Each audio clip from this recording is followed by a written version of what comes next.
कि डॉक्टर के और जो पेशेंट्स हैं, जो तलबगार है दवा का, सेहत का, उस आदमी के बीच के रिलेशंस बहुत दिलचस्प और बहुत ही उलझे हुए भी रहे हैं अब तक। लोगों में ये हमेशा से कहा जाता रहा है कि डॉक्टर हैं भगवान का स्वरूप है इस धरती पर, अगर भगवान है तो डॉक्टर हैं। लेकिन इस बात को इसके साथ ही ये दूसरा जुमला भी गुथा रहता था कि भगवान है तो फिर फीस किस बात की लेते हैं? क्या भगवान सेहत पैसे लेकर देता है? दुर्व्यवहार क्यों करते हैं मरीजों से? वीआईपी कल्चर को क्यों बढ़ावा देते हैं? ये सारी बातें हुआ करती थी डॉक्टर दिनेश पारीक। लेकिन कोरोना ने, जितना मैं अभी तक मेरा अनुभव रहा है, बहुत हद तक पूरी बिरादरी का, डॉक्टर बिरादरी का, बल्कि केवल डॉक्टर ही नहीं, जो स्वास्थ्य सेवाओं से जुड़े जो लोग हैं, उन सबको लेकर लोगों का नज़रिया बदला है। आज अगर आदमी अपने घर को छोड़कर, परिवार को छोड़कर, अपनी ज़िंदगी दांव पर लगाकर अगर लोगों की सेहत के लिए लड़ रहा है, तो निश्चित तौर पर उसके लिए लोगों के मन में एक आस्था जागी है। एक नए सिरे से आप ये कह सकते हैं कि उस आस्था का पुनर्जन्म हुआ है, वो बढ़ी है। क्या आप ऐसा महसूस करते हैं आप भी, डॉक्टर दिनेश पारीक? आज के परिप्रेक्ष्य में जब हम सब और ये पूरा विश्व इस महामारी के संकट से जूझ रहा है, इस परिप्रेक्ष्य में आपका यह प्रश्न अथवा आपके ये विचार बहुत महत्वपूर्ण है। जैसा कि कहा जाता रहा है कि डॉक्टर इस धरती का दूसरा भगवान है। हो सकता है कि हर व्यक्ति के जीवन में अपने अपने अलग अलग प्रकार के अनुभव आते हैं। कुछ अनुभव अच्छे भी होते हैं तो कुछ अनुभव कटु भी होते हैं।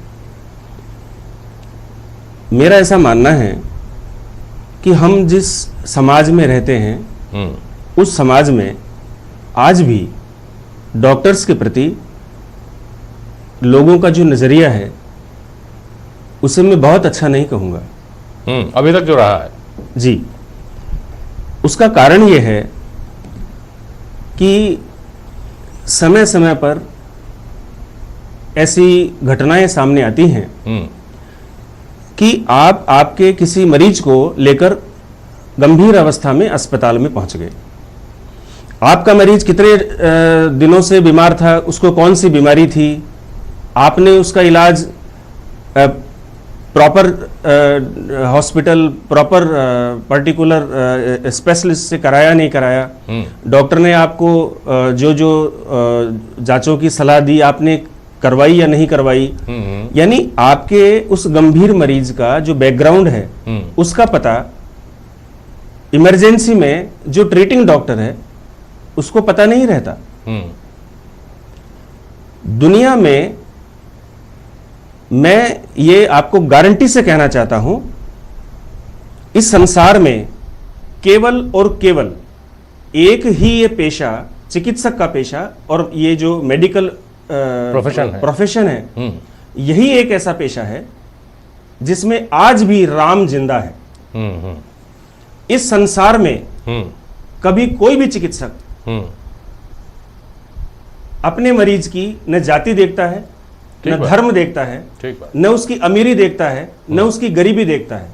और दुनिया का हर डॉक्टर अपने पास आने वाले जो मरीज हैं उसको ठीक करना चाहता है।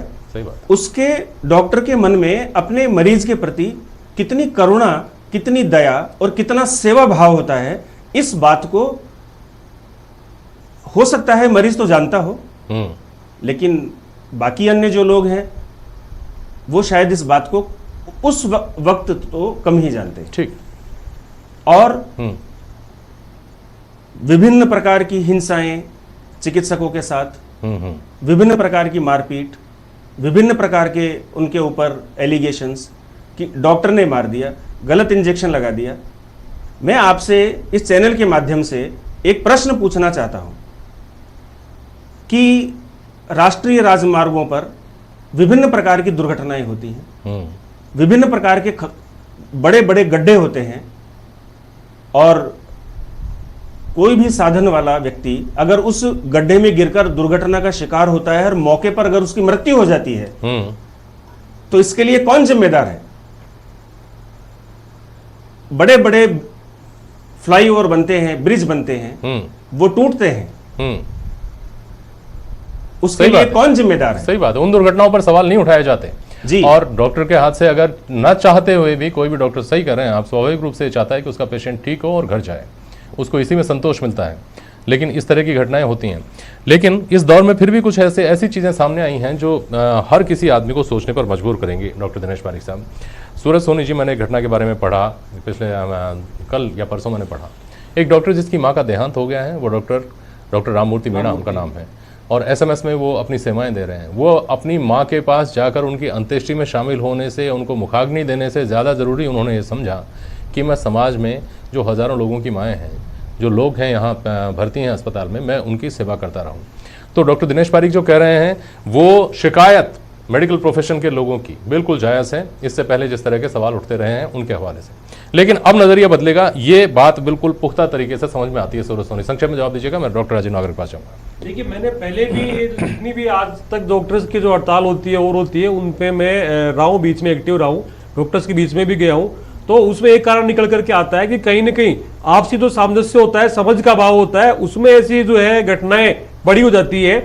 लेकिन फिर भी मैं फिर दोहराना चाहूंगा कि समाज ने हमेशा डॉक्टर को एक भगवान का दर्जा दिया है, और ये जो पीरियड है इसमें ये साबित हो गया है। आज डॉक्टर्स ने जो काम किया है पूरे राजस्थान में नहीं, पूरे हिंदुस्तान में आप देखिए, रोजाना नए नए जो लोगों के उदाहरण पेश हो रहे हैं। चाहे डॉक्टर अपनी माँ के देहांत के समय अंत्येष्टि में नहीं जा पाया हो, चाहे ऐसे भी उदाहरण आए कि डॉक्टर बाहर बैठ रहे हो, घर पे भी नहीं जा पा रहे हो। हाँ, आज भी कम से कम 40 डॉक्टर्स की जो स्टोरी अखबारों में निकल करके आ रही है कि डॉक्टर्स घर पे भी नहीं जा पा रहे, और इसके बावजूद कि उनके साथ में कितना दुर्व्यवहार हो रहा है। आप देखिए कि ऐसे ऐसे जो कोरोना पेशेंट है, संक्रमित लोग हैं, उनको कोऑपरेट भी नहीं कर रहे हैं। कोई उन पे थूक रहा है, कोई उनको पीट रहा है, कोई उनको धक्का दे रहा है, कोई उन पे पत्थरबाजी कर रहा है। पूरे हिंदुस्तान में जगह जगह ऐसी घटनाएं, उसके बावजूद हमारे जो डॉक्टर्स है, हमारे जो स्वास्थ्य कर्मी है, ये उनके बीच में जा रहे हैं, अपने फर्ज को निभा रहे हैं। तो ऐसे समय मैं उम्मीद करता हूं कि इस बार ये जो विश्व स्वास्थ्य दिवस है, इस पे हम भी प्रण ले सकते हैं। मैं समाज के लोगों से अपील करता हूं कि डॉक्टर्स की तरफ देखने की जो नजर है, उस नजर में सम्मान बढ़ना चाहिए। और मैं डॉक्टर से भी ये अपेक्षा करता हूं कि ये जो रिश्ता, नया रिश्ता बन करके आ रहा है लोगों के बीच में वापिस से, इस रिश्ते को कायम रखे, और लोगों की जो भूल होती है उसको छोड़ करके अपने प्रोफेशन को मस्ट लेना चाहिए। ये जो उदाहरण प्रस्तुत किए हैं, ये आगे भी समाज के अंदर संप्रेषित होंगे। तो मैं समझता हूँ कि ये जो दृढ़ता है, मजबूती में बदलेगी। ठीक बात है। समाज की याददाश्त बहुत कमजोर होती है, दुर्भाग्य ये है। लोगों को ये बलिदान या कुर्बानी डॉक्टरों का